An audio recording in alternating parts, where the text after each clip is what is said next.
நண்பர்கள் அனைவருக்கும் வணக்கம். இன்றைக்கி நம்ம என்ன பார்க்க போகிறோம்னா பாலிசி நோட்ஸ் தான் பார்க்க போகிறோம். பாலிசி நோட்ஸில் என்ன டிபார்ட்மெண்ட் பார்க்குறோம்னா ஊரக வளர்ச்சித்துறையை பற்றி தான் பார்க்க போகிறோம்.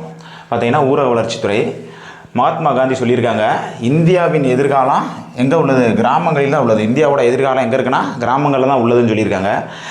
இதில் என்ன சொல்கிறோம்னா மக்களாட்சியில் மக்கள் கிராமங்கள் அளவில் மக்களாட்சியை கிராமங்கள் அளவில் கொண்டு போய் செயல்படுத்தணும். அதே மாதிரி மக்களால் தேர்ந்தெடுக்கப்பட்ட உறுப்பினர்களை வச்சு அந்த மக்களுக்கு சேவை செய்யணும் அப்படின்னு சொல்கிறது தான் இது. இப்போ இந்த பஞ்சாயத்து ராஜ் பார்த்தீங்கன்னா மன்னராட்சி முதல் தற்போது வரை எப்படி இருக்குது, இதை எவ்வாறு செயல்படுத்துறது? இந்த பஞ்சாயத்து ராஜை கிராம அளவில் இந்த ஊர வளர்ச்சித்துறை டிபார்ட்மெண்ட் தான் செயல்படுத்துது. அது என்னென்ன பணிகளை மேற்கொள்ளுது அப்படின்றத இதை பார்க்க போகிறோம். இப்போ இந்த பஞ்சாயத்து ராஜ் எப்படி வந்துச்சுன்னு பார்த்தீங்கன்னா மன்னர் காலத்தில் முதல் நம்மளுக்கு பார்த்தீங்கன்னா சோழர் காலத்திலே இருந்திருக்கு. அதுக்கான சான்றெல்லாம் உத்திரமேரூர் கல்வெட்டிலே இருக்குது. அதில் பார்த்தீங்கன்னா ஊரவைன்னு இருந்திருக்கு, ஊர் சபை இருந்திருக்கு. நீங்கள் பார்த்தீங்கன்னா கிராமங்களில் கிராம குழுக்கள், கிராமங்கள் தோறும் குழுக்கள்லாம் இருந்திருக்கு. ஒவ்வொரு குழுவாக செயல்பட்டுட்டு வந்துருந்துருக்காங்க. அதில் ஒவ்வொரு ஆளுக்கு ஒவ்வொரு நிர்வாகம்லாம் கொடுத்துருப்பாங்க. ஒரு நிர்வாகத்தில் 12 பேர் கொண்ட அமைப்பு, இன்னொரு நிர்வாகத்தில் 6 பேர் கொண்ட அமைப்பெல்லாம் கொடுத்து அந்த திட்டங்களை ஒரு ஆள் நிர்வாகம் பண்ணணும், ஒரு ஆள் வரி வசூலிக்கணும், ஒரு ஆள் அந்த திட்டங்களை செயல்படுத்தணும். இப்படி ஒவ்வொரு குழுக்களும் அமைச்சு செயல்பட்டுட்டு வந்தாங்க. அதான் கிராம குழுக்கள். அடுத்து பார்த்தீங்கன்னா மறைமுக தேர்தல் அப்பயே நடத்தியிருக்காங்க. அப்பயே என்ன பார்த்துருக்கீங்கன்னா கிராம அளவில் மக்கள் பணி செய்கிறதுக்கு குடவோலை முறையில் மறைமுக தேர்தலை நடத்தி இந்த மாதிரி செயல்பட்டுட்டு வந்தாங்கன்னு நம்மளுக்கு உத்திரமேரூர் கல்வெட்டிலேயே சொல்லியிருக்கு. எப்படி சொல்லியிருக்குன்னா மன்னர் காலம் முதல் கிராமங்களில் அவைகள் இருந்தது, செயல்பட்டது, குடவோலை முறைகள் நடைபெற்றது அப்படின்று அனைத்து விவரங்களையும் மன்னராட்சி உள்ளே செய்யுது. இப்போ அடுத்து பார்த்தீங்கன்னா ஆங்கில ஆட்சி. அடுத்து இந்த ஊர வளர்ச்சித்துறை பார்த்தீங்கன்னா எப்படி இருந்துச்சுன்னா நம்ம பஞ்சாயத்து அமைப்புகள் பார்த்தோன்னா ஃபஸ்ட்டு மன்னர்களில் பார்த்துருங்க. இப்போ ஆங்கில ஆட்சி காலத்தில் பார்த்தீங்கன்னா இந்த பஞ்சாயத்து அமைப்புகளுக்கு முத அதிகாரம் யார்? மேயோ பிரபு தான் கொடுத்துருக்காரு. 1871 அவர் தான் இந்த மேயோ பிரபு தான் இந்த பஞ்சாயத்து அமைப்புகளுக்கு அதிகாரம்னு கொண்டு வந்தது. அதில் என்ன சொல்லியிருக்காங்கன்னா உள்ளூர் வரி விதிக்கும் அதிகாரம் உள்ளாட்சி அமைப்புகளுக்கு கொடுத்துட்டாங்க. எப்படி? உள்ளூரில் வரி விதிக்கிற அதிகாரம் உள்ளாட்சி அமைப்புகளுக்கு கொடுத்துட்டாங்க. அப்போ உள்ளாட்சி அமைப்புகளுக்கு உள்ளூரில் வரி விதிக்கிறப்ப அவங்களுக்கு வருமானங்கள் சேரும். அதை வச்சு அந்த திட்டங்களை நிறையா திட்டங்களை அந்த உள்ளூரில் செயல்படுத்திக்கலான்றதுக்கு இதுதான் பஞ்சாயத்து அமைப்புக்கு ரொம்ப அதிகாரம் கொடுத்தது. ஃபர்ஸ்ட் எப்படின்னா அந்த மேயோ பிரபு இருந்த காலத்தில் 1871 தான் பிரிட்டிஷ் அரசில் உள்ளாட்சி அமைப்புகளுக்கு வரி விதிக்க அதிகாரமே கொடுத்தாங்க. அதுக்கு முன்னாடி உள்ளாட்சி அமைப்புகள் வரி வசூலிக்க முடியாது. அங்கே மேலே இருந்து ஆட்சி பண்ணுறாங்க, அவங்க தான் வரி வசூலித்து அங்கே கொண்டுட்டு போய் அங்கேருந்து அந்த நிர்வாகத்தை பிரித்து கொடுத்தாங்க. இவங்க தான் இந்த முத 81 மேயோ பிரபு என்னது உள்ளூர் வரி விதிக்கும் அதிகாரத்தை உள்ளாட்சி அமைப்புகளுக்கு கொடுத்துட்டாங்க. அடுத்து பார்த்தீங்கன்னா ஸ்தல சுய அரசு ரிப்பன் இவர் தான் இந்த இதை கொண்டுட்டு வராரு, இந்த தீர்மானத்தை. ஸ்தல சுய அரசு ரிப்பன். நீங்கள் பார்த்தீங்கன்னா ஸ்தல சுய அரசின் தந்தை யாருன்னா ரிப்பன் சொல்லுவாங்க. ஏற்கனவே என்ன சொல்லுவாங்க? ரிப்பன் எங்கள் அப்பன் கூட சொல்லுவாங்க. இவர் தான் என்ன செய்கிறாருன்னா இந்த உள்ளாட்சி அமைப்புகளுக்கு நிர்வாகத்தை தனியாக பிரிக்கிறாரு. அதிலிருந்து வருமானத்தை வச்சு நிர்வாகங்களை எப்படி உள்ளாட்சி அளவில் இந்த பஞ்சாயத்து அமைப்பை மேம்படுத்தணும் அப்படின்னு சொல்லி அனைத்து திட்டங்களையும் கொண்டு வந்தவர் தான் நம்ம ரிப்பன்.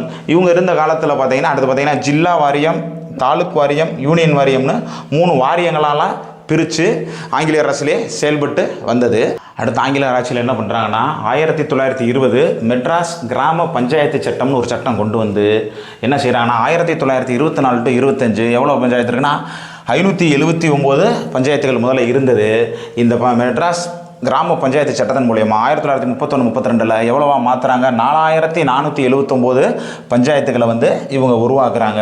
இப்போ 1920 தான் இந்த கிராம பஞ்சாயத்து 579 4479 அதிகரிக்கப்பட்டது.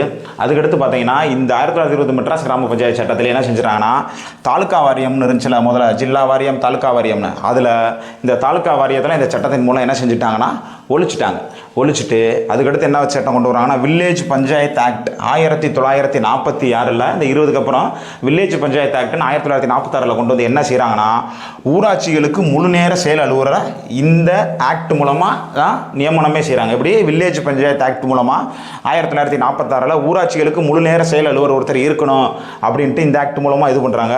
திருப்பி பார்த்தீங்கன்னா அது மெட்ராஸ் கிராம பஞ்சாயத்து சட்டம். இது மதராஸ் பஞ்சாயத்து சட்டம்னா 1950 என்ன செய்கிறாங்கன்னா இந்த மதராஸ் பஞ்சாயத்து சட்டத்தை கொண்டு 1957 உள்ளாட்சி நிர்வாகத்தை சீரமைச்சு அதற்கான வெள்ளை அறிக்கையை முதல்ல வெளியிடுறாங்க. 1957 உள்ளாட்சி நிர்வாக சீரமைப்பு தொடர்பாக ஒரு வெள்ளை அறிக்கையை வெளியிடுறாங்க.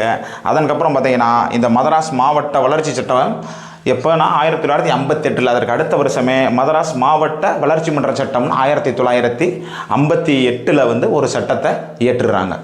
மெட்ராஸ் சட்டம் 1950 பார்த்ததுக்கப்புறமேட்டு பார்த்தீங்கன்னா 1950 நம்ம இந்திய அரசியலமைப்பு சட்டம் நடைமுறைக்கு வந்த பிறகு அதில் பார்த்தீங்கன்னா பகுதி 4 டிபிஎஸ்பி அரசு நெறிமுறை கொள்கைகள் இருக்குது. அதில் பார்த்தீங்கன்னா சரத்து 40 என்ன சொல்லுதுன்னா, கிராம பஞ்சாயத்துகளை நிறுவனம், கிராம பஞ்சாயத்துகளை நிறுவனம்னு சொல்லி சரத்து 40 சொல்லுது. இந்த டிபிஎஸ்பியின் படி கிராம பஞ்சாயத்துகளை நிறுவனம்னு சொல்லுது.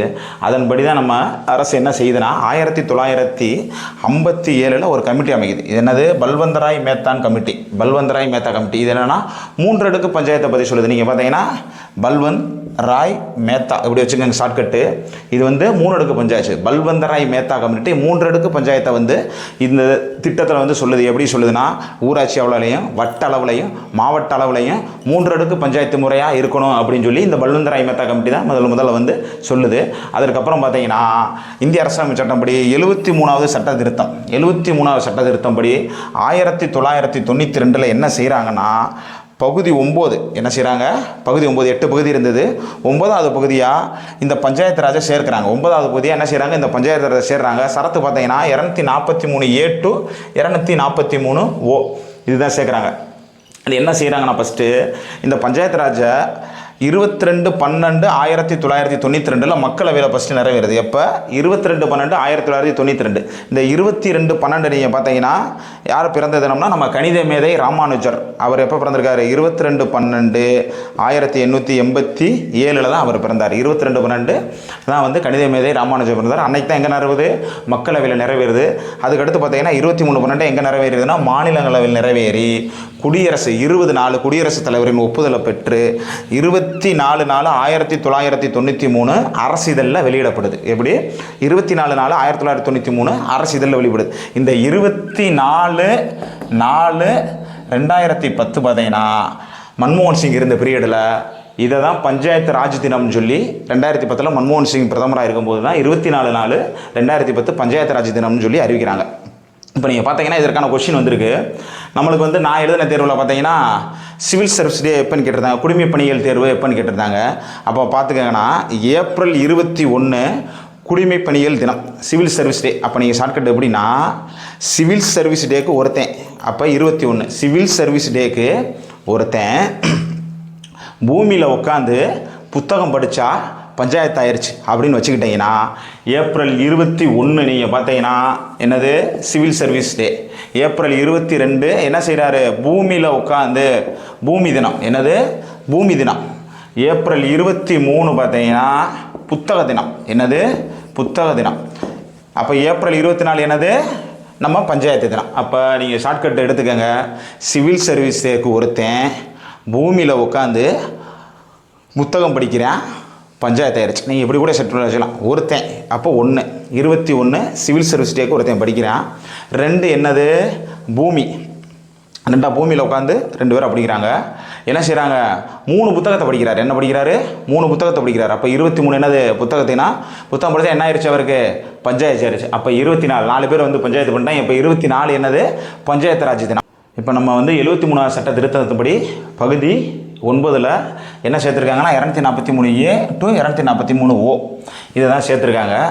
இதை தான் இப்போ நம்ம பார்க்க போகிறோம். இந்த சரத்து 243A என்ன பார்த்தீங்கன்னா, நீங்கள் அசம்பிள்னு வச்சுக்கோங்க. ஒரு கிராம சபை கூட்டத்துக்கு எல்லோரும் என்ன செய்யணும், அசம்பிள் ஆகணும் அப்படின்னு வச்சுக்கோங்க ஷார்ட்கட்டு. 243A என்னது, கிராம சபா கூட்டத்துக்கு அசம்பிள் ஆகணும். யார் அசம்பிள் ஆகணும் அப்படின்னு பார்த்தீங்கன்னா, பதிவு பெற்ற வாக்காளர் யார் ஓட்டு அட்டை வச்சுருக்காங்களோ அவங்களெலாம் கிராம சபை கூட்டத்தில் கலந்துக்கிடலாம். அப்போ கிராம சபை கூட்டம் எப்பப்போ நடக்குது ஒரு ஆண்டுக்கு அப்படின்னு பார்த்தீங்கன்னா, ஒரு வருஷத்துக்கு பார்த்தீங்கன்னா ஃபஸ்ட்டு ஜனவரி 26 குடியரசு தினத்துக்கு ஒரு ஆட்டம் நடக்குது. அப்புறம் பார்த்தீங்கன்னா மே 1 உழைப்பாளர் தினத்தன்னைக்கு நடக்குது. அப்புறம் பார்த்தீங்கன்னா ஆகஸ்ட் 15 சுதந்திர தினத்தன்று நடக்குது. அப்புறம் பார்த்தீங்கன்னா அக்டோபர் 2 காந்தி ஜெயந்தி அன்னைக்கு. இந்த 4 தினங்களும் கிராம சபை கூட்டம் ஒவ்வொரு வருஷமும் ஒவ்வொரு கிராமத்துலேயும் இந்த கிராம சபை கூட்டம் நடந்துச்சு. இப்போ பார்த்தீங்கன்னா மார்ச் 22 என்னது, மார்ச் 22 உலக தண்ணீர் தினம்.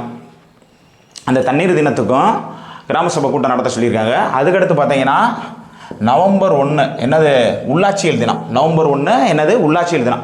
இந்த 2 தினங்களை சேர்த்து இப்போ கிராம சபை கூட்டம் எத்தனை இடத்துல நடக்குதுன்னா 6 தடவை நடக்குது. ஒரு வருஷத்துக்கு 6 தடவை நடக்குது. நம்ம தமிழ்நாட்டில் மட்டும்தான் இந்த 6 தடவை நடக்குது. முதல் 4 இது நடக்குது.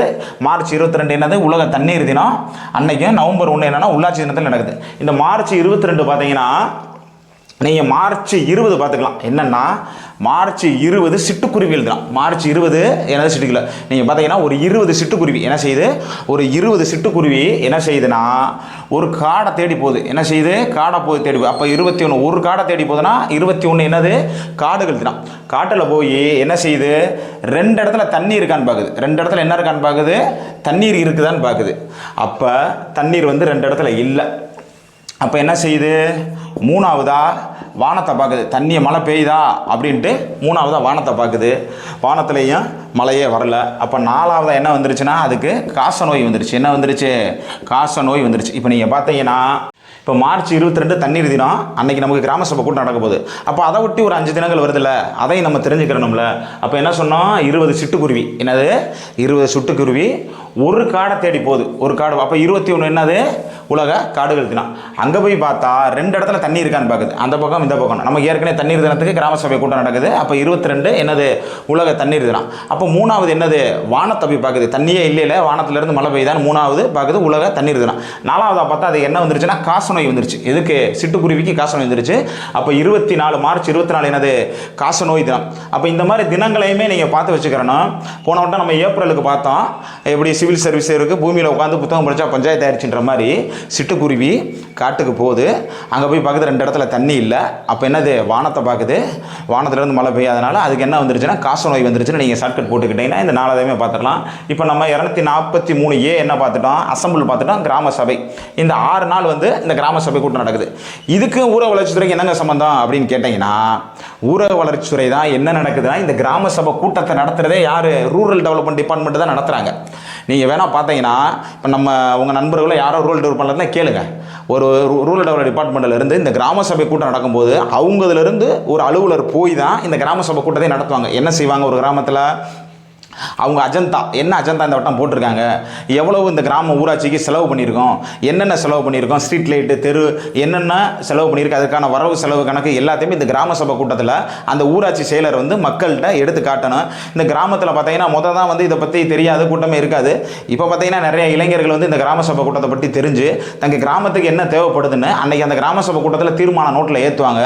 இந்தந்த தீர்மானங்களை ஏற்றுங்க, சுடுகாட்டு பாதைக்கு பாதலில் ஏற்றுங்க, அங்கே ஸ்ட்ரீட் லைட்டில் போடுங்க, இங்கே தண்ணி பைப்பை ஏற்றுங்க, இங்கே கழிவறைகளை கட்டி கொடுங்க அப்படின்ட்டு இந்தந்த விஷயங்களை செய்யுங்கன்னு சொல்லி தீர்மானமாக ஏற்றி அதை அனுப்புவாங்க. அதை நம்ம ரூரல் டெவலப்மெண்ட் நண்பர்கள் எடுத்துகிட்டு போய் இந்த தீர்மானத்தை வச்சு அவங்களுக்கு வர ஃபண்டை வச்சு இந்த ஊராட்சிகளுக்கு இவ்வளோ செலவு பண்ணுங்கன்னு சொல்லி ஒதுக்கிறது தான் இது. அப்போ நீங்கள் கேட்கலாம், என்ன சார் ஒரு மாவட்டத்திலேயே ஒரு வட்ட அளவுலேயே பார்த்தீங்கன்னா ஒரு 48 பஞ்சாயத்து இருக்குது, அந்த இதில் ரூரல் டெவலப்மெண்ட்டில் ஒரு 20 பேர் தான் வேலை வைப்பாங்க, எப்படி அவங்க எல்லா ஊராட்சிக்கும் போய் நீங்கள் கலந்துக்குருவாங்க, அவங்களால எப்படி முடியும்னு பார்த்தீங்கன்னா BDO, deputy BDO, assistant, junior assistant யாராக இருந்தாலுமே ரூரல் டெவலப்மெண்ட் இருக்கிறவங்கள கட்டாயம் ஒரு நபரை வந்து அனுப்புவாங்க. இப்போ பார்த்தீங்கன்னா ஒரு பஞ்சாயத்து பார்த்தீங்கன்னா ஒரே ரோட்டில் போனீங்கன்னா சுற்றி ஒரு 4-5 பஞ்சாயத்தை கவர் பண்ணிடலான்னு பார்த்தா அவங்க டைம் ஷெடியூல் கொடுத்துருவாங்க. நான் வந்து இந்த பஞ்சாயத்தில் 9 மணிக்கு கிராம சபை கூட்டம் போடுங்க, அதுக்கு அடுத்த ஊரில் 10 மணிக்கு போடுங்க, அது பக்கத்தில் இருக்க 11 மணிக்கு போடுங்க, அதுக்கு பக்கத்தில் 12 மணிக்கு போடுங்கன்னு சொல்லி ஒரு ஆளே 4 கிராம சபை கூட்டத்தை கூட நடத்தி கொடுப்பாங்க. ரூரல் டெவலப்மெண்ட்டோட முக்கிய பணி என்னது, இந்த கிராம சபை கூட்டத்தை கண்டக்ட் பண்ணுறது தான், அதுதான் அவங்களோட முக்கிய பணி. இப்போ தான் இந்த ஊரக வளர்ச்சித்துறையோட செயல்பாடுகளை நம்ம பார்க்க போகிறோம். இந்த சரத்துகள் படியாக இந்த ஊரக வளர்ச்சித்துறை என்ன செயல்படுது அப்படின்றத பார்க்க போகிறோம். கிராம சபை கூட்டத்தை நடத்துறது ஊரக வளர்ச்சித்துறை, ரூரல் டெவலப் டிபார்ட்மெண்ட் தான் இந்த கிராம சபை கூட்டத்தை நடத்துது. 2வது அடுத்து பார்த்தீங்கன்னா சரத்து பி. என்னது பீனா, நீங்கள் இந்த பி தான் பஞ்சாயத்துகளை அமைத்தல். என்னது பஞ்சாயத்துகளை அமைத்தல். பீனா என்னது பஞ்சாயத்துகளை அமைத்தல். கிராம ஊராட்சி, வட்டார ஊராட்சி, மாவட்ட ஊராட்சி. பீனா என்னது பஞ்சாயத்துகளை அமைச்சல். ஷார்ட்கட் பி வச்சுக்கோங்க, பஞ்சாயத்துன்னு வச்சுக்கோங்க. கிராம ஊராட்சி கிராம அளவிலும், வட்டார ஊராட்சி இடைநிலையிலும், மாவட்ட ஊராட்சி அங்கே தலைமையிலையும் இந்த கிராம ஊராட்சிகள் நடக்குது. இப்போ இதில் பார்த்தீங்கன்னா இந்த கிராம ஊராட்சி, வட்டார ஊராட்சி, மாவட்ட ஊராட்சி இவங்களுக்கு தேர்தல்லாம் இருக்குது. இந்த தேர்தலில் நீங்கள் பார்த்தீங்கன்னா ஒவ்வொரு ஊராட்சிக்கும் ஒரு தேர்தல் நடத்துவாங்க. இந்த கிராம ஊராட்சிக்கு பார்த்தீங்கன்னா ஒரு வார்டு வரியாக நடக்கும். என்னது உறுப்பினர்கள் தேர்ந்தெடுப்பாங்க. நீங்கள் பார்த்தீங்கன்னா இப்போ வந்து இங்கே சட்டமன்ற தேர்தலாக இருக்கட்டும், நீங்கள் வந்து மக்களவை தேர்தலாக இருக்கட்டும், இது என்னென்னா யார் நடத்துவானா, ரெவன்யூ டிபார்ட்மெண்ட் நடத்துவாங்க. ஆனால் கிராம பஞ்சாயத்தை பொறுத்த வரைக்கும் தேர்தலை வந்து யார் நடத்துகிறாங்கன்னா ரூரல் டிபார்ட்மெண்ட் தான் நடத்துகிறாங்க. ரூரல் டெவலப்மெண்ட் தான் இந்த தேர்தலையோ இந்த ஊராட்சி வட்டார மாவட்ட வளர்ச்சி அனைத்துமே நடத்துறது யாருன்னா ரூரல் டெவலப்மெண்ட் டிபார்ட்மெண்ட் தான். இவங்க தான் இந்த பஞ்சாயத்து அமைப்புகளுக்கான தேர்தலை நடத்துறது, அனைத்தையும் கிராம அளவில் எல்லாத்தையும் பிரிக்கிறது யாருன்னா இந்த ரூரல் டெவலப்மெண்ட் டிபார்ட்மெண்ட் மட்டும்தான். அடுத்து பாருங்கள், சரத்து 243 சீனா என்னன்னு வச்சுக்கோங்க, கேப்டன் வச்சுக்கோங்க. கேப்டன்னா யார்? தலைவர். கேப்டன்னா யார்? தலைவர். அந்த பஞ்சாயத்தோட தலைவர், துணைத் தலைவர், அவங்களோட உறுப்பினர் இதெல்லாம் பார்ப்பாங்க. இப்போ நீங்கள் பஞ்சாயத்து தலைவருக்கு பார்த்தீங்கன்னு வச்சுக்கோங்களேன், நேரடி தேர்தல் தான். அந்த ஊரில் வார்டு இருக்கும், ஒவ்வொரு வார்டாக இருக்கும். அந்த வார்டுக்கு வந்து பார்த்தீங்கன்னா உறுப்பினர் தேர்தல் இருக்கும். இப்போ உறுப்பினருக்கு என்னென்னா, இப்போ நீங்கள் வந்து என்ன பேலட்டில் போட்டிருப்பீங்க, சட்டமன்ற தேர்தல்லாம் விவிபேட்டு இதில் மிஷினில் வந்து எலக்ட்ரானிக் மிஷினில் போட்டோம். ஆனால் இந்த ஊராட்சி தேர்தலை பொறுத்த வரைக்கும் என்ன நடக்கும், வாக்குச்சாவடி பெட்டியில் தான் நடக்கும். ஒவ்வொரு வாக்கும் ஒவ்வொரு ஆளுக்கும் ஒவ்வொரு கலர் சீட்டு கொடுப்பாங்க, வாக்குச்சீட்டு. இப்போ பார்த்தீங்கன்னா உறுப்பினருக்கு பார்த்தீங்கன்னா என்ன கலர் கொடுப்பாங்கன்னா வெள்ளை கலர் வாக்குச்சீட்டு. உறுப்பினருக்கு என்னது? வெள்ளை. மொத்தம் ஊராட்சி தேர்தலுக்கு எத்தனை வாக்கு போடுவோம்னா 4 வாக்கு பதிவு பண்ணுவோம். ஒரு வாக்கு வந்து வார்டு உறுப்பினருக்கு வெள்ளை நிற இதை வச்சு ஓட்டு போடுவாங்க. பஞ்சாயத்து தலைவருக்கு அப்போ என்னது? பஞ்சாயத்து தலைவர்னா பிரசிடென்ட்டுக்கு என்னது? பிங்க் கலர், இளஞ்சிவப்பு நிறம் அந்த வாக்குச்சாவடி சீட்டு இருக்கும், இளஞ்சிவப்பு நிறத்தில் இருக்கும். அப்போ வட்டாரத்தில் என்னன்னா, வட்டாரத்தில் உறுப்பினர் மட்டும்தான் இவங்க நேரடியாக தேர்தல் பண்ணுவாங்க. பட் தலைவரை அந்த உறுப்பினர்கள் தான் தேர்தல் பண்ணுவாங்க. வட்டாரம் வந்து என்னன்னா பச்சை கலரில் இருக்கும் வாக்குச்சீட்டு, அவங்களுக்கு என்னது? பச்சை கலர் இருக்கும். அப்போ மாவட்ட அளவில் எப்படி இருக்கும்னா, மாவட்ட அளவில் அவங்களுக்கு மஞ்சள் கலர் ரசீது. அப்போ ஒரு தேர்தல் நடத்தணும்னா 4 வாக்கு சீட்டு வந்து அவங்களுக்கு கொடுப்பாங்க. அந்த ஓட்டு போடுறது உறுப்பினர்களுக்கு பார்த்தீங்கன்னா வெள்ளை கலரு, பிரசிடென்ட்டுகளுக்கு பார்த்தீங்கன்னா என்னது? பிங்க், இளஞ்சிவப்பு, வட்டார வளர்ச்சி உறுப்பினர்களுக்கு பச்சை கலரு, மாவட்ட வளர்ச்சிக்கு மஞ்சள் கலரில் தான் இந்த வந்து வாக்குச்சீட்டை கொடுப்பாங்க. இப்போ பழைய ஆளுகளுக்கெல்லாம் தெரியும், புதுசாக இந்த உள்ளாட்சி தேர்தலுக்கு வாக்களிக்காதவங்களுக்கு இதை பற்றி தெரியாது. நகரத்தில் பார்த்தீங்கன்னா ஒன்லி கவுன்சிலரு, மேயருக்கு வாக்களிச்சுட்டு போயிடுவாங்க. சில நேரம் கவுன்சிலருக்கு மட்டும்தான் வாக்களிக்க முடியும். இந்த கவுன்சிலர் சேர்ந்து மேயர்களை தேர்ந்தெடுப்பாங்க. ஆனால் கிராமப்புறத்தில் கட்டாயம் 4 வாக்குகளை நீங்கள் செலுத்தணும். 4 ஓட்டு வந்து நீங்கள் போடுற மாதிரி வரும். ஒன்று உறுப்பினர். இந்த உறுப்பினர்கள்லாம் சேர்ந்து இந்த பஞ்சாயத்து தலைவரை தனியாகவும் தேர்ந்தெடுக்கிறாங்கல்ல, இந்த உறுப்பினர்லாம் சேர்ந்து யாருன்னா துணைத் தலைவர், வைஸ் பிரசிடென்ட் வந்து நேரடி தேர்தல் கிடையாது. எத்தனை உறுப்பினர்கள் சேர்ந்து ஆதரவாக வந்து ஒரு துணை உறுப்பினரை தேர்ந்தெடுக்கிறது, அவர் தான் வைஸ் பிரசிடென்ட். அப்போ இங்கே வந்து எப்படின்னா வாக்குச்சாவடி பெட்டி, இந்த வாக்குச்சாவடி பெட்டியில் இந்த கலரில் வாக்குச்சீட்டு இருக்கும், யாருக்குன்னு இருக்கும். இந்த தேர்தலை யார் நடத்துகிறாங்கன்னா ரூரல் டெவலப்மெண்ட் தான் நடத்துகிறாங்க. இவங்களுக்கு தலைவர் தேர்தல் எப்படின்னா 5 வருஷம் தலைவராக இருக்க முடியும். அது முடிஞ்சோடனே அவங்களோட அது முடிஞ்சோடனே அடுத்த தேர்தல் நடக்கிற புதிய தலைவர்களை இவங்க தேர்ந்தெடுத்துக்குருவாங்க. இப்போ சி வந்து கேப்டன் பார்த்தாச்சு. டி வந்து என்னது? டிவைடர்னா ஒதுக்கீடு. டி வந்து என்னது? டிவைடர் ஒதுக்கீடு. இப்போ 73 நீங்கள் பார்த்தீங்கன்னா பஞ்சாயத்து மாதிரி 74 நகர்பாலியாக இருக்குது. அந்த நகர்பாலியில் இந்த டி பார்த்தீங்கன்னா அதுவுமே இடஒதுக்கீடு தான் சொல்லும். டீன் வந்தாலே டிவைடர்னு வச்சுக்கோங்க. இந்த டிவிடன் என்னது? பதவியிடங்களுக்கான இடஒதுக்கீடு. என்ன இடஒதுக்கீடு? ஒவ்வொரு இதில் எந்த மக்கள் இருக்காங்க, தாழ்த்தப்பட்ட மக்கள் இருந்தாங்கன்னா அவங்களுக்கான இடஒதுக்கீடு, பழங்குடி மக்கள் இருந்தாங்கன்னா அவங்களுக்கான இடஒதுக்கீடு. இந்த தொகுதியில், இந்த வார்டில், இந்த கிராமப்புறத்தில் இந்த பழங்குடி மக்கள் அதிகம் இருக்காங்க, தாழ்த்தப்பட்டிருக்காங்கன்னா அவங்களுக்கான இதாக ரிசர்வேஷன் பண்ணி இடஒதுக்கீடு ஒதுக்குறது தான் இந்த டிவைடர். இப்போ நம்மளுக்கு 2019 பார்த்தீங்கன்னா இந்த உள்ளாட்சி அமைப்புகளுக்கு பெண்களுக்கு எவ்வளவு? 50% இடஒதுக்கீடு வழங்கியிருக்காங்க. 2019 தமிழ்நாடு அரசில் 50% இடஒதுக்கீடு உள்ளாட்சி அமைப்புகளில் பெண்களுக்கு வழங்கப்பட்டுள்ளது. இப்போ நீங்கள் பார்த்துட்டீங்கன்னா ஏனா என்ன? அசம்பிள், கிராம சபைக்கு. பினா என்னது? பஞ்சாயத்துகளை உருவாக்குது. சினா கேப்டன், தலைவர், துணைத் தலைவர், உறுப்பினர் தேர்ந்தெடுக்கிற. டினா என்னது? டிவைடடு. இவ்வளோ தான் விஷயம், இதை பார்த்துக்கோங்க. அடுத்து நம்ம பார்க்க போகிறது 243 ஈனா என்ன வச்சுக்கோங்க? எலெக்ஷன் இயர்னு வச்சுக்கோங்க. எலெக்ஷன் இயர்னு வச்சிங்கன்னா இந்த 2 இருக்குது. அப்போ ஈனா என்னது? அவங்களோட இயர்னா என்னது? பதவிக்காலம். பஞ்சாயத்துகளின் பதவிக்காலம் எப்போ? பஞ்சாயத்து பதவிக்காலம் எப்போன்னா முதல் கூட்டம் நடந்தது, அவங்களோட முதல் கூட்டம் நடைபெற்றதுலேருந்து அடுத்த 5 வருஷம் அவங்களோட பதவிக்காலம் இருக்குன்னு சொல்கிறாங்க. அந்த 5 வருஷம் முடிஞ்சோடனே அவங்க பதவிக்காலம் முடிஞ்சோடனே அடுத்து யாருன்னா அந்த ஊராட்சி செயலர்கள், அதில் இருக்க செயல் அலுவலர்கள் தான் அந்த நிர்வாகத்தை கவனிச்சிட்டு வர்றாங்க. திருப்பி நம்ம மாநில தேர்தல் ஆணையம் வந்து இந்த தேர்தலை கண்டக்ட் பண்ண 5 வருஷம் கழிச்சு கண்டக்ட் பண்ணும்போது மறுபடியும் இவங்க வந்து வெற்றி பெற்று பதவியை வகிப்பாங்க. அந்த பஞ்சாயத்துகளோட பதவிக்காலம் எவ்வளவு, எப்படி இப்போ இடையிலேயே அந்த அரசு கலைக்கப்பட்டுருச்சு, அந்த பஞ்சாயத்தை கலைச்சிருச்சுன்னா அவங்க பதவிக்காலம் நிறைவடைகிறது அப்படின்றத சொல்கிறது சொல்கிறது தான் பஞ்சாயத்துகளின் பதவிக்காலம். 243 ஈனா என்னது, எலெக்ஷன் இயர்னு வச்சுக்கோங்க. ஈனா அவங்களோட பதவிக்காலம். அடுத்து எஃப்னா என்னன்னா நீங்கள் ஃப்ராடுன்னு கூட வச்சுக்கோங்க. ஒரு ஃப்ராடை வந்து சட்டமன்றத்தில் எப்படி நிப்பாட்ட முடியுமா? நிப்பாட்ட முடியாது. எப்படி ஒரு சட்டமன்ற தேர்தலில் குற்றவாளிகள் தேர்தலில் நிப்பாட்ட முடியாதோ அதே ரூல் தான் இதில் வரும். என்னென்னா உறுப்பினரோட தகுதியின்மை.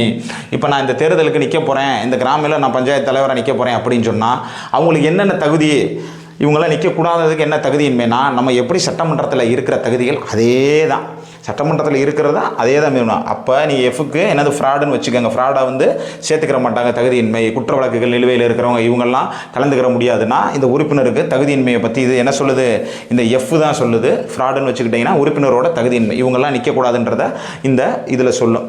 அடுத்து பார்த்தீங்கன்னா ஜி இது என்னென்னா நீங்கள் பார்த்தீங்கன்னா குட்டுன்னு போட்டுக்கோங்க.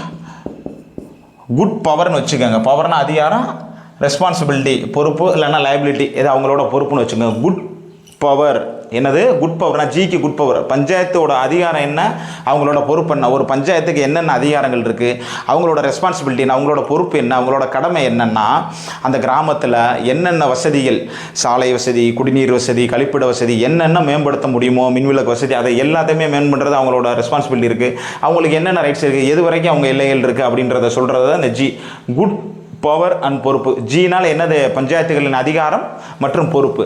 அடுத்து பார்த்தீங்கன்னா ஹச் என்னன்னா வரி விதிப்பு. ஹவுஸ் டு ஹவுஸ்னு வச்சுக்கோங்க. ஹச் என்னதுன்னா ஹவுஸ்னு வச்சுக்கோங்க. ஹவுஸ் டு ஹவுஸ் ஒவ்வொரு வீட்டுக்கும் பஞ்சாயத்திலிருந்து என்ன விதிப்பாங்கன்னா வரி விதிக்கிற அதிகாரம் பஞ்சாயத்து இருக்குது. அந்த வரியை வச்சு தான் என்னது இந்த பஞ்சாயத்து நிதியை செயல்படுத்த முடியும். அப்போ ஹச் என்னது, ஹவுஸ் டு ஹவுஸ் வரி விதிக்க அதிகாரம். ஒவ்வொரு வீட்டுக்கும் பஞ்சாயத்திலிருந்து வீட்டு வரி கண்டிப்பான ரசீதை கிழிச்சு கொண்டு வந்து கொடுப்பாங்க. அவங்க வீட்டு வரி ரசீது வாங்குறதுக்காக பஞ்சாயத்துக்கு வந்து வரி கொடுப்பாங்க. ஒவ்வொரு வருடமும் இந்த பஞ்சாயத்துக்கு எப்படி நிதி வசூலாகுதுன்னா இந்த வீட்டு வரி மூலம் தான் நிதி இதை வசூலிக்கிறது யாருன்னா ரூரல் டெவலப்மெண்ட் டிபார்ட்மெண்ட்டில் அந்த ஊராட்சி செயலர் இருக்கார பஞ்சாயத்துக்குள்ள இருக்குது. அவர் தான் இந்த வீட்டு வரியை வசூலித்து கொண்டு போய் என்னென்னா அரசுக்கு செலுத்துகிறாரு. இதே ரெவன்யூ டிபார்ட்மெண்ட்டுக்கு என்ன இருக்குன்னு பார்த்தீங்கன்னா நிலவரி. நீங்கள் பார்த்தீங்கன்னா இந்த இப்போ வருவாய் திருவாயம் ஜமாவந்தி நடக்குதுல்ல, இதில் என்ன பார்ப்பாங்க அப்படின்னு பார்த்தீங்கன்னா ஒவ்வொரு கிராமத்தில் எவ்வளவு நஞ்சை எவ்வளவு புஞ்சை. இப்போ நஞ்சைக்கு எவ்வளவு, நஞ்சைக்கு ஒரு 2.5 ஏக்கருக்கு 5 ரூபா, புஞ்சைக்கு 2.5 ஏக்கருக்கு 1 ஹெக்டருக்கு 12 ரூபா அப்படின்னு இருக்கும். இந்த வரி நீ எவ்வளோ வச்சுருக்கேன்னு சொல்லி கால்குலேட் பண்ணி ஒவ்வொரு விவசாயிகளிட்டையும் என்ன செஞ்சுருவாங்கன்னா ரசீதை கிழிச்சு கொடுத்து நிலவரியை வசூல் பண்ணி அரசுக்கு செலுத்தியிருக்கணும். அரசுக்கு செலுத்தியிருந்து இந்த வருவாய் திருவாயத்தில் ஒவ்வொரு வருஷமும் இந்த ஆண்டுக்கான நிலவரியை வசூலிச்சுட்டீங்களான்னு ஒரு விஓவாக இருக்கட்டும், ஒரு தலையாரியாக இருக்கட்டும், விஓவாக இருக்கட்டும், அவங்களோட வேலை என்னென்னா இந்த நிலவரியை வசூல் பண்ணுறது அவங்களோட முக்கிய பணி. இந்த நிலவரியை வசூலித்து கவர்மெண்ட்டுக்கு கட்டுவாங்க. இதை வந்து கட்டியிருக்காங்களான்னா அவங்க செக் பண்ணுவாங்க. எப்படி நிலவரியை ரெவன்யூ டிபார்ட்மெண்ட்டு வசூலிக்கிற மாதிரி வீட்டு வரியை வந்து யாருன்னா ரூரல் டெவலப்மெண்ட் டிபார்ட்மெண்ட்டு தான் வசூலிச்சுட்டு வராங்க. இது முக்கியமானது. இப்போ நிலவரி பார்த்தீங்கன்னா என்ன செய்வாங்கன்னா மழை இல்லை, பஞ்சம் ஆயிடுச்சு, விளையவே இல்லைன்னா, இல்லை அதிக மழையாயிருச்சு, எல்லாமே அழிஞ்சிருச்சு அப்படின்ற வர்றப்பெல்லாம் கவர்மெண்ட்டே வந்து என்ன செய்யும்னா நிலவரியை தள்ளுபடும். அதுக்கு பேர் தான் என்னது, அவங்க இதில் பார்த்தீங்கன்னா அவங்களுக்கு கணக்கு இருக்குது. கிராமக்குள்ள 5ஆம் நம்பரில் வஜ்ஜான்னு ஒரு கணக்கு. அந்த வஜ்ஜானா என்னதுன்னா நிலவரி தள்ளுபடி ஆயிரும். இப்போ நிலவரி தள்ளுபடி ஆயிடுச்சுன்னா மக்கள்கிட்ட நிலவரியை வசூல் பண்ண தேவையில்லை. கவர்மெண்ட்டே அரசை வஜா அறிவிச்சிருச்சு, நிலவரியை தள்ளுபடி செஞ்சு அறிவிச்சிருச்சு, அதனால் வசூலிக்க தேவையில்லைன்னு சொல்கிற அந்த கணக்கு அவங்க காமிச்சிருவாங்க. இவங்களுக்கு அதே மாதிரி ஹவுஸ் டு ஹவுஸ் வரி விதிக்க அதிகாரம். ஒவ்வொரு வீட்டுக்கும் வீட்டு வரி ரசீது கண்டாயம் போட்டு தான் ஆவாங்க. அனைவர்கிட்டையும் வீட்டு வரி ரசீது பஞ்சாயத்து நிதியை கொண்டுட்டு வர்றதா இந்த ஹச்னா என்னது, ஹவுஸ் டு ஹவுஸ். அடுத்து பார்த்தீங்கன்னா ஐனா ஐடென்டிஃபைடு, தேடி எடுங்க, மாநில நிதி ஆணையத்தை அமைத்தல். அவங்களுக்கு இந்த ஐப்படி தான் என்னது, மாநில நிதி ஆணையத்தை ஃபினான்ஸ் கமிஷனே இங்கே அமைக்கிறாங்க. மாநில நிதி ஆணையம் இந்த ஐப்படி தான். ஐனா நீங்கள் ஐடென்டிஃபைடு எப்படி நிதியெல்லாம் கொண்டு வர முடியும்னு ஐடென்டிஃபை பண்ணுறது தான் இந்த நிதி ஆணையம். நிதி இருப்பையும் இவங்க ஆய்வு செய்வாங்க. என்னென்னா நிதி இருப்பு எவ்வளவு நிதி இதில் இருக்குது அப்படின்றது ஐடென்டிஃபை பண்ணுறது தான் இந்த மாநில நிதி ஆணையத்தை அமைத்தல். நிதி இருப்பை ஆய்வு செய்தல் தான் இந்த ஐனா என்னது, ஐடென்டிஃபைடு, நிதியை ஆய்வு செய்கிறது இவங்களோட வேலை. அடுத்து பார்த்தீங்கன்னா ஜேக்கு நீங்கள் வந்து என்ன ஆகுது, ஜாயின்ட் சிட்டிங்னு வச்சுக்கலாம். ஜாயின்ட் சிட்டிங் கூட்டமாக உட்காந்து என்ன செய்வாங்கன்னா தணிக்கை செய்வாங்க. ஜாயிண்டாக உட்காந்து என்ன செய்வாங்கன்னா தணிக்கை செய்வாங்க, கணக்கு தணிக்கை. அந்த உள்ளாட்சி அமைப்புகளுக்கு என்ன இருக்குன்னா ஒரு கணக்கு இருக்குது. எவ்வளோ வரவு வந்தது, என்னென்ன ஃபண்டில் இவங்களுக்கு வந்தது, அது என்னென்ன செலவு பண்ணியிருக்காங்கன்ற அனைத்து விஷயங்களுமே இந்த பஞ்சாயத்துகளோட கணக்கு தணிக்கையில் தெரிய வரும். இதில் தவறு இருக்கிற பட்சத்தில் அதற்கு மேலே நடவடிக்கைகள்லாம் எடுக்கப்படும். அப்போ ஜெயினா என்னது, ஜாயின்ட் சிட்டிங் கூட்டம்னு வச்சுக்கோங்க. அப்போ கூட்டமாக உட்காந்து என்ன செய்வாங்கன்னா கணக்குகளை தணிக்கை பண்ணுவாங்க. அதுதான் 243 இப்போ பார்த்தீங்கன்னா ஈனா என்னது, எலெக்ஷன் இயர், அவங்களோட பதவிக்காலம். எஃப்னா ஃப்ராடுன்னு சொல்லிட்டோம், தகுதியின்மை. அப்புறம் என்ன பார்த்தீங்க, ஜி குட் பவர், அவங்களோட அதிகாரமும் பொறுப்பு ரெஸ்பான்சிபிலிட்டி. அடுத்து பார்த்தீங்கன்னா ஹவுஸ் டு ஹவுஸ் வரி விதிக்கணும்னு சொல்கிறோம். அடுத்து என்னது ஐடென்டிஃபை நிதிநிலையை ஐடென்டிஃபை பண்ணுறது மாநில நிதி ஆணையத்தை அமைச்சிருக்கு. என்னது ஜாயின்ட் சீட்டிங் சொல்லியிருக்கோம், பஞ்சாயத்துகளின் கணக்கை தணிக்கை செய்கிறத சொல்லியிருக்கோம். அடுத்து பார்த்தீங்கன்னா 243 கேனா என்னென்னு வச்சுக்கோங்க, கிங்குன்னு வச்சுக்கோங்க. கிங்குனா என்னது ராஜா. அந்த தேர்தலை தவிச்சா அவர் தான் தலைவர்னால கிங்குனா ராஜா தான் தலைவர். அதனால் கேனா என்னென்ன கிங்குன்னு வச்சுக்கோங்க. கிங்குனா என்னன்னா அந்த பஞ்சாயத்தோட தேர்தலை பற்றி சொல்கிறது இப்போ என்னென்னா 5 ஆண்டுகள் முடிஞ்ச பிறகு தேர்தல் நடக்கிறது. தேர்தல் எப்படி இருக்கும், மறைமுக தேர்தல், நேரடி தேர்தல். அது என்ன நேரடி தேர்தல்னா, நான் ஏற்கனவே சொன்ன மாதிரி 4 உறுப்பினர், வார்டு உறுப்பினர் 1, பிரசிடெண்ட் 1, அதுக்கப்புறம் பார்த்தீங்கன்னா வட்டாரத்தில் உறுப்பினர் 1, மாவட்டத்தில் உறுப்பினர், இந்த 4க்கு மட்டுமே என்னது நேரடியாக தேர்தல். அதுக்கு வாக்குச்சீட்டு சொல்லிட்டேன். எப்படி சொல்லிட்டேன்னா, வார்டு உறுப்பினருக்கு என்ன சொல்லிட்டாங்கன்னா வெள்ளை, பஞ்சாயத்து தலைவர் யார் பிரசிடெண்ட்டுக்கு என்னது பிங்க்கு, நம்ம வட்ட அளவில் பார்த்தீங்கன்னா பச்சை, மாவட்ட அளவில் மஞ்சள். இதே இப்போ இன்னொரு வரும் அந்த இதில் எப்படின்னா, சில 2 வார்டு சேர்ந்து ஒரு பூத்துக்குள்ளே போய் இருந்துடும். அப்போ இருக்கும். அந்த மாதிரி இருக்கிறதுக்கு பார்த்தீங்கன்னா ஒரு வார்டுக்கு வெள்ளை கொடுத்துருவாங்க, இன்னொரு வார்டுக்கு ஒரு கலர் சீட்டு கொடுப்பாங்க. நீங்கள் அதை என்னென்னு கமெண்ட்டில் நீங்கள் சொல்லுங்கள், என்னென்னு தெரிஞ்சுக்கிட்டு அவங்களுக்கு என்ன கலர் கொடுப்பாங்க அப்படின்றத கமெண்ட்டில் தாராளமாக நீங்கள் சொல்லுங்கள். இப்போ இந்த தேர்தல், மறைமுக தேர்தல் பார்த்தீங்கன்னா இந்த வைஸ் பிரசிடெண்ட்டை மறைமுகமாக தேர்ந்தெடுப்பாங்க. எப்படின்னா, இந்த உறுப்பினர்கள் கிராம வார்டு உறுப்பினர்கள்லாம் சேர்ந்து வைஸ் பிரசிடெண்ட்டை தேர்ந்தெடுத்துறாங்க. வட்ட உறுப்பினரை தேர்ந்தெடுத்து அவங்க வட்ட தலைவரை தேர்ந்தெடுக்கிறாங்க. மாவட்ட உறுப்பினர்கள்லாம் சேர்ந்து என்னது மாவட்ட தலைவர்களை இந்த மறைமுக தேர்தல். இந்த இதை பற்றி சொல்கிறதா தேர்தல் என்னது கிங், பஞ்சாயத்து தேர்தலை பற்றி சொல்கிறது. அடுத்து பார்த்தீங்கன்னா எல் என்னது லிமிட்டடுன்னு வச்சுக்கோங்க. என்னது எல்லுனா லிமிட்டடு. இந்த சட்டம் யூனியன் பிரதேசத்துக்கு பொருந்தும். லிமிட்டடாக யூனியன் பிரதேசங்களுக்கு இந்த சட்டம் பொருந்தும் அப்படின்னு சொல்கிறதா லிமிட்டட். யூனியன் பிரதேசங்களுக்கு இந்த சட்டம் பொருந்தும். லிமிட்டடாக இருந்தாலும் இந்த சட்டம் யூனியன் பிரதேசங்களுக்கு பொருந்தும் அப்படின்னு சொல்கிறதா இது. அடுத்து பார்த்தீங்கன்னா இந்த என்னன்னா 3 அடுக்கு பஞ்சாயத்து சொல்கிறோம். பல்வந்தராய் மேத்தா கமிட்டி மாதிரி 3 அடுக்கு பஞ்சாயத்து. இந்த மிசோரம், மேகாலயா, மணிப்பூர், மிசோரம், மேகாலயா, மணிப்பூர், எம்எம்னே வச்சுக்கோங்க. மிசோரம், மேகாலயா, மணிப்பூர், இந்த 3 அடுக்கு பஞ்சாயத்து இந்த 3 இதுலேயுமே பொருந்தாது அப்படின்னு சொல்கிறாங்க. எப்படி இந்த 3 அடுக்கு பஞ்சாயத்து மிசோரம், மேகாலயா, மணிப்பூர் இவங்க 3மே பொருந்தாது. இந்த மணிப்பூரில் என்ன சொல்கிறாங்கன்னா, வனப்பகுதிகளில் இருக்குங்கள, காடுகளில் இருக்கிற கிராமங்கள் அவங்களுக்கு மட்டும் இந்த 3 அடுக்கு பஞ்சாயத்து பொருந்தாது. அதுபோக நாகாலாந்துக்கும் பொருந்தாதான். டார்ஜிலிங்கில் உள்ள அதே மாதிரி வனப்பகுதிகளுக்கும் இந்த 3 அடுக்கு பஞ்சாயத்து பொருந்தாததுன்னு என்ன சொல்லுது, சொல்லுது. எம்னா என்னது மிசோரம், மேகாலயா, மணிப்பூர் இந்த 3மே என்னது 3 அடுக்கு பஞ்சாயத்து பொருந்தாதுன்னு சொல்கிறது அது எம். அடுத்து பார்த்தீங்கன்னா என்ன அப்படியே ஏற்கனவே இருந்த இந்த பஞ்சாயத்து சட்டம் அப்படியே தொடரணும் அப்படின்னு சொல்லுது. நேஷனல் ஹைவே என்னது, நேஷனல் ஹைவே எப்படி நேரடியாக தொடர்ந்து போயிட்டு இருக்க மாதிரி இந்த பஞ்சாயத்து சட்டம் ஏற்கனவே இருந்த பஞ்சாயத்து சட்டம் அப்படியே தொடரணும்னு சொல்கிறது தான் இந்த எண். அடுத்து பாருங்கள் ஓ என்னன்னா அவுட் ஆஃப் கண்ட்ரோல்னு வச்சுக்கோங்க. என்னது அவுட் ஆஃப் கண்ட்ரோல். அது என்ன அவுட் ஆஃப் கண்ட்ரோல், நீதிமன்றத்துக்கு இந்த ஊராட்சிகள் சட்டம் அவுட் ஆஃப் கண்ட்ரோல் அப்படின்னு சொல்கிறேன். ஏன்னா தேர்தல் விவரங்களில் நீதிமன்றம் இதில் தலையிடக்கூடாது. ஏன் தலையிடக்கூடாது அப்படின்னு பார்த்தீங்கன்னா, நம்ம இவங்க பார்த்தாங்கன்னா ஒரு வார்டு மறுவரை செய்வாங்க.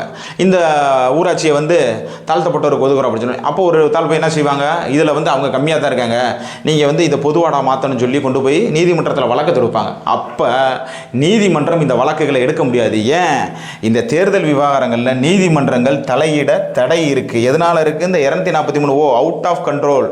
நீதிமன்றத்திற்கு இதை இந்த தேர்தல் நடத்துகிறத கண்ட்ரோல் பண்ண முடியாது. அதனால தான் நீதிமன்றங்களில் தடையிலிருந்து இது என்னது அவுட் ஆஃப் கண்ட்ரோல். 243 இந்த மாதிரி நிறையா பெண்களுக்கு ஒதுக்கியிருப்பாங்க, ஆண்களாக மாற்றுக்கன்னு நிறையா விஷயங்களுக்காக நீதிமன்றத்தில் நிறையா வழக்கு தொடக்க போகிறதுனால இது அவுட் ஆஃப் கண்ட்ரோல். இந்த ஓனால இதில் நீதிமன்றங்களில் வழக்கு தொடங்க முடியாது. இந்த தேர்தல் விவகாரங்களில் நீதிமன்றங்கள் தலையிடக்கூடாதுன்னு இந்த 243 சொல்லியிருக்கு. இப்போ எப்படி இந்திய அரசியலமைப்பில் 1993 73வது சட்ட திருத்தத்தை பஞ்சாயத்து ராஜை கொண்டு வந்தாங்களோ, அதன் அடிப்படையில் தமிழ்நாடு ஊராட்சிகள் சட்டம்னா அதுக்கு அடுத்த வருஷம் 1994 தமிழ்நாடு ஊராட்சிகள் சட்டம் கொண்டு வராங்க.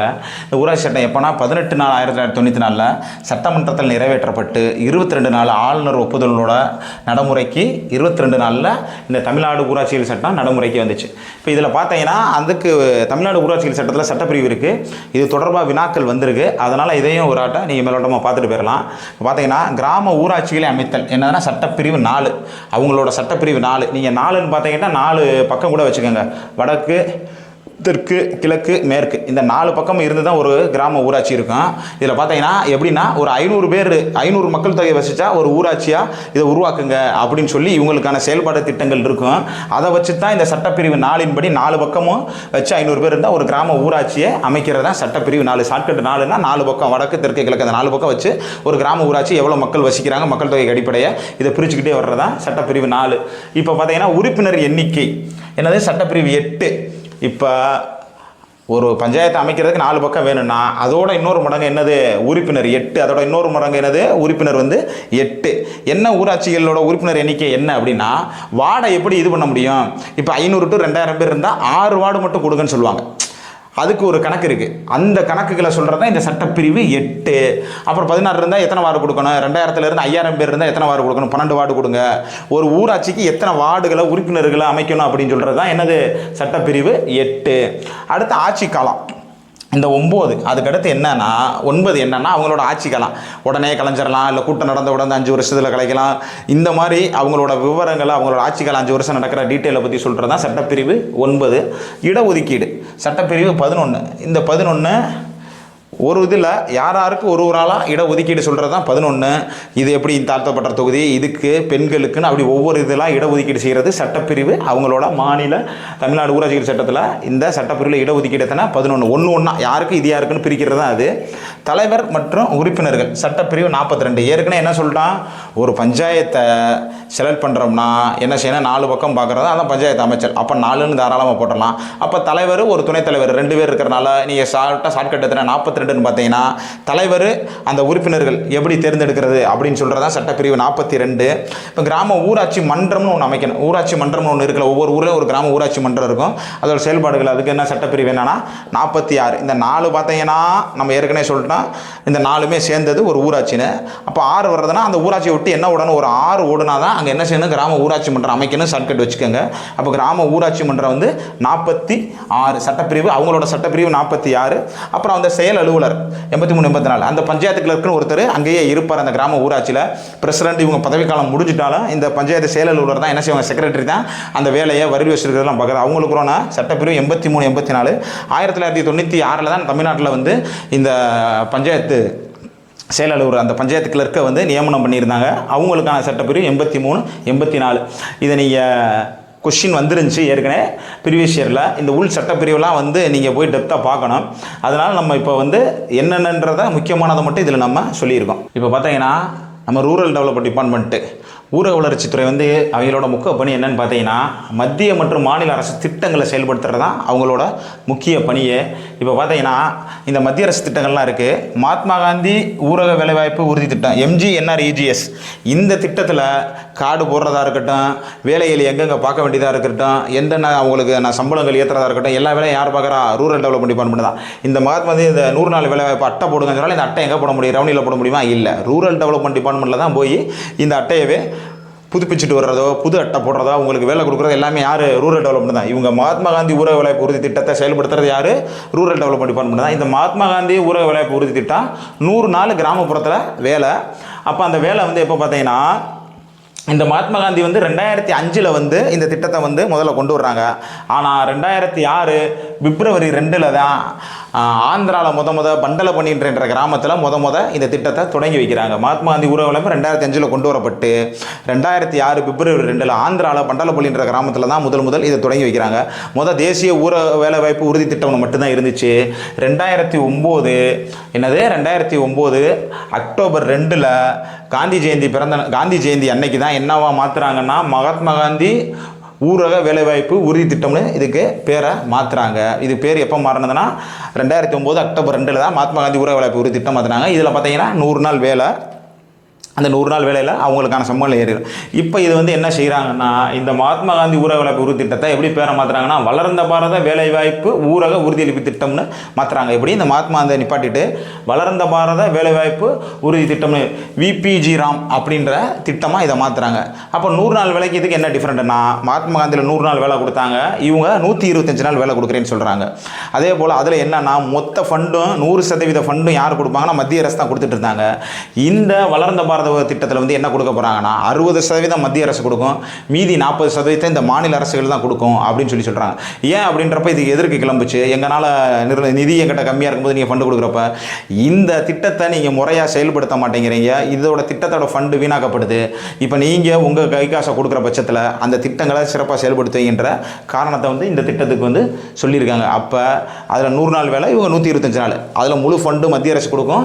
இதில் பார்த்தீங்கன்னா 60% மத்திய அரசு கொடுக்கும், 40% மாநில அரசு தான் கொடுக்க முடியும். அதுபோக வேறு என்ன அப்படின்னு பார்த்தீங்கன்னா, இந்த விவசாய டயத்தில் 60 நாள் கட்டாயம் லீவு தருவோம்னு சொல்லி இந்த வளர்ந்த பாரத உறுதி திட்டத்தில் சொல்லியிருக்காங்க. எப்படி இந்த விவசாயம் அக்டோபர் மாதத்தில் நில வச்சுருப்பாங்க, அந்த இடத்துல களை எடுக்கிறது, விவசாய வேலைகள் 100 நாள் வேலை இருந்து ஆள் வரமாட்டாங்கன்ற காரணத்துக்காக 60 நாள் வந்து கட்டாயம் வந்து லீவு கொடுக்குறோம்னு சொல்லி இந்த வளர்ந்த பாரதத்தில் திட்டம் சொல்லியிருக்காங்க. அப்புறம் என்ன சொல்லியிருக்காங்கன்னா, டிஜிட்டல் கைரேகை வைக்கணும், அப்புறம் ட்ரோன் மூலம் கண்காணிக்கிறோம், பணிகளை வந்து என்ன மாதிரி செய்ய முடியும் டிஜிட்டல் மூலத்தில் கொண்டுட்டு வருவோம் தான் இந்த வளர்ந்த பாரத வேலைவாய்ப்பு உறுதி திட்டத்தில் சொல்லியிருக்காங்க. அடுத்து பார்த்தீங்கன்னா பிரதமர் வீடு வசதி திட்டம் PMOA. இதுக்கு முன்னாடி பார்த்தீங்கன்னா கிராமப்புறங்களுக்கு இந்திரா ஆவாஸ் யோஜனா, நகர்ப்புறத்துக்கு ராஜீவ் ஆவாஸ் யோஜனான்னு தான் இருந்துச்சு. இவங்க ஆட்சி வந்த பிறகு பிரதமர் வீடு வசதி திட்டம், கிராமப்புறங்களுக்கு வீடு இல்லாதவங்களுக்கு வீடு வசதி திட்டம். இந்த திட்டங்களில் யாருக்கு வீடு அலாட் பண்ணுறது எல்லா டீட்டெயிலுமே ரூரல் டெவலப்மெண்ட் டிபார்ட்மெண்ட்டு தான் பார்க்கும். அடுத்து பாராளுமன்ற உறுப்பினர் உள்ளூர் வளர்ச்சி திட்டம். ஒரு பாராளுமன்ற உறுப்பினர் இருக்கார், அவருக்கு ஒவ்வொரு வருடமும் 5 கோடி ஃபண்டு வரும். அந்த ஃபண்டு மூலமாக அந்த கிராமங்களுக்கு என்னென்ன திட்டங்களை செயல்படுத்த முடியும் அப்படின்றத தான் இந்த பாராளுமன்ற உறுப்பினர் உள்ளூர் வளர்ச்சி திட்டம். அடுத்து பார்த்தீங்கன்னா தூய்மை பாரத ஸ்வச் பாரத் இயக்கம். அந்த தூய்மை பாரத இயக்கம், அப்புறம் ஒவ்வொரு வீட்லேயும் கழிவறை இருக்குதா அப்படின்னு பார்த்து அந்த கழிவறை 12,000 கொடுத்து அனைவருக்கும் கழிவறை கட்டுறதுக்கான ஏற்படுத்துகிற ஸ்வச் பாரத் மிஷன் வந்து மத்திய அரசு திட்டம் தான். அதையும் ரூரல் டெவலப்மெண்ட் டிபார்ட்மெண்ட் தான் அந்த உதவித்தொகை அனைத்தையுமே அவங்களுக்கு கொடுத்துட்டு வந்துட்டு இருக்கு. அடுத்து பார்த்தீங்கன்னா ஜல்ஜீவன் JJM, ஜல்ஜீவன் அனைத்து வீட்டுக்கும் கட்டாய குடிநீர் வசதியை ஏற்படுத்தி கொடுக்குறது. இந்த ஜல்ஜீவன் திட்டத்திலையும் ஒவ்வொரு கிராமத்திலையும் ஒவ்வொரு வீடுக்கும் தண்ணி கொண்டு போகிற வேலையை இந்த ரூரல் டெவலப்மெண்ட் டிபார்ட்மெண்ட் தான் பார்த்துட்டு இருக்காங்க. அடுத்து பிரதான் மந்திரி கிராம சாலைகள் திட்டம். அந்த கிராமப்புறங்களுக்கு என்னென்ன சாலைகள் எல்லாம் மேம்பட இந்த திட்டத்தில் என்ன ஃபண்டு வந்துச்சு, இதை செயல்படுறது எல்லாமே ரூரல் டெவலப்மெண்ட் டிபார்ட்மெண்ட் தான் பார்த்துட்டு இருக்காங்க. மத்திய அரசு திட்டங்கள் பார்த்தீங்கன்னா, இது மாநில அரசு திட்டங்கள் பார்த்தீங்கன்னா பெரியார் நினைவு சமத்துவபுரம். சமத்துவபுரம் என்பது பார்த்தீங்கன்னா அனைத்து சமூகங்களை சேர்ந்த மக்கள் ஒரே இடத்துல வசிக்கிறதுக்காக பெரியார் நினைவு சமத்துவபுரம்னு தமிழ்நாடு அரசு செயல்படுத்திட்டு வர்றாங்க. ஒரு 100 வீடுகளை கட்டி அனைத்து சமூக மக்களுக்கும் கொடுத்து அந்த சமூக மக்களை ஒன்றா வாழ வைக்கிறதா என்னது பெரியார் நினைவு சமத்துவபுரம். இந்த திட்டத்தையும் ரூரல் டெவலப்மெண்ட் தான் செயல்படுத்திட்டு வராங்க. அனைத்து கிராம அண்ணா மறுமலர்ச்சி திட்டம் 2.0. அனைத்து கிராம அண்ணா மறுமலர்ச்சி 2.0. கிராமப்புறங்களில் சாலை மேம்பாடு அனைத்து வசதிகளையுமே மேம்படுத்துறது வந்து அனைத்து கிராம அண்ணா மறுமலர்ச்சி திட்டம் தான் 2.0. அடுத்து பார்த்திங்கன்னா சட்டமன்ற தொகுதி மேம்பாட்டு திட்டம். அந்த ஒரு எம்எல்ஏவோட ஃபண்டை எப்படி செலவுபடுத்தி என்னென்ன திட்டங்களை செயல்படுத்தலான்றதை இவங்க தான். அடுத்து நமக்கு நாமே திட்டம். நமக்கு நாமே திட்டம் என்பது ஒரு ஊராட்சியில் வந்து இந்த ஊரணியை வந்து நாங்கள் தூய்மைப்படுத்த போகிறோம், இது பண்ண போகிறோம் அப்படின்னு சொன்னால் நமக்கு நாமே திட்டத்தினா இந்த ஊராட்சியிலிருந்து சில தொகைகளை வசூல் பண்ணி கட்டி மீதி தொகையை அரசு மூலியமாக செயல்படுத்தி ஒரு குறிப்பிட்ட பங்களிப்பை வந்து அந்த கிராம மக்கள் கொடுக்கணும், மீதியை வந்து அரசு செயல்படுத்தும். அதுதான் நமக்கு நாமே திட்டம். அடுத்து தமிழ்நாடு ஊரக சாலைகள் மேம்பாட்டு திட்டம். இந்த திட்டத்தின்படி சாலைகளெல்லாம் மேம்படுத்துகிறாங்க. அடுத்து பள்ளி உட்கட்டமைப்பு. கிராமப்புறத்தில் உள்ள ஊராட்சி ஒன்றிய தொடக்கப்பள்ளி, நடுநிலைப்பள்ளி இவங்களை எல்லாமே வந்து இந்த பள்ளியில் உட்கட்டமைப்பு மேம்பாட்டு திட்டத்தின் மூலம் மேம்படுத்துறது. இந்த மாதிரி அரசு திட்டங்களை, மத்திய அரசு திட்டங்களையும் மாநில அரசு திட்டங்களையும் எவ்வாறு செயல்படுத்துறது அப்படின்றது தான் இந்த ஊரக வளர்ச்சித்துறையோட பணி. இப்போ நம்ம ஊரக வளர்ச்சித்துறையை மட்டும் தான் பார்த்துருக்கோம். இந்த ஸ்கீம்ஸ் எல்லாம் இல்லை சார், இந்த ஸ்கீம்ஸையும் உள்ளே போய் நாங்கள் டெப்த்தாக பார்க்கணும், அதையும் எங்களுக்கு எக்ஸ்பிளைன் பண்ணணும் அப்படின்னு நினச்சிங்கன்னா நீங்கள் கமெண்ட் பண்ணுங்கள். இல்லை சார் ஸ்கீம்ஸை நாங்களே உள்ளே பார்த்துக்குறோம், நாங்கள் அதுக்கு PDF பூரா நாங்களே பார்த்துக்கிறோம், தாராளமாக நீங்கள் பார்த்துக்கலாம். இல்லை எங்களுக்கு எல்லா ஸ்கீம்ஸையுமே நீங்கள் டெப்த்தாக எடுங்கன்னு சொன்னாலும் அதற்கும் எடுக்கணும்னா நீங்கள் கமெண்ட் பண்ணுங்கள். நாங்கள் அடுத்த வகுப்பில் அதையுமே உங்களுக்கு தெளிவாக எடுக்கிறோம். நன்றி.